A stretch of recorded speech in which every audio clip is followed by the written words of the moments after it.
The American Society of Magical Negroes. Now, the title alone is very catchy, and it sounded like something that I could really get into. But after hearing reviews about this movie, albeit not so great reviews, I go, a movie like this can't be as bad as everyone says it is. So, decided to give it a look-see myself, and lo and behold, let's just say that I wasn't impressed with it. Now, here it is, you have a young man by the name of Aaron, played by Justice Smith, who, after a not so fortunate night of almost getting jumped by two white guys because as he's trying to help a drunk white girl at the ATM machine, she accuses him of stealing her purse.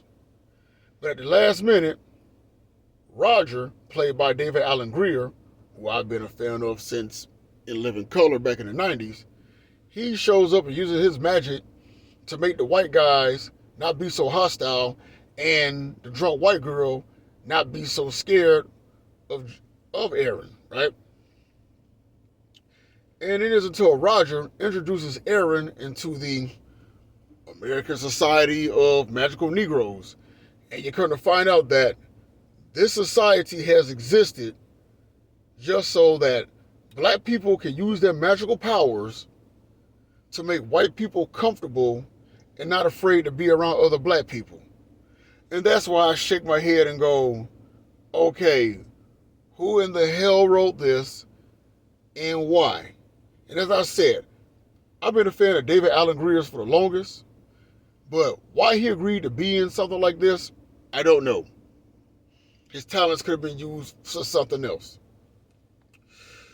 Now, based on the title alone, I felt that the plot of this movie could have worked a lot better had it been a film about black people born with powers and using those said powers to protect other black people from racism, such as taking on the KKK, taking on racial discrimination.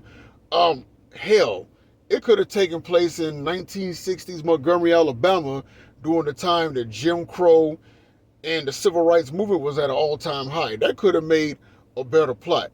Granted, I'm not a fan of films. I always want to revisit some of the worst times in American history, but a plot like that could have worked a whole lot better versus being a film about catering to another race so they don't be scared of you.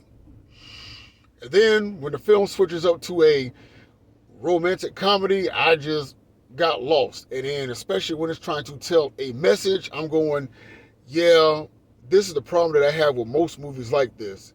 If you're trying to be a parody or satire, it's not working.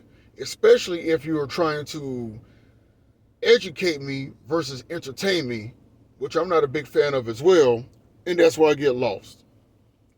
But like I said earlier, this is a film that would have worked a whole lot better to me now had it been about black people using their powers to fight racism versus black people being subservient to another race so they won't be afraid of them.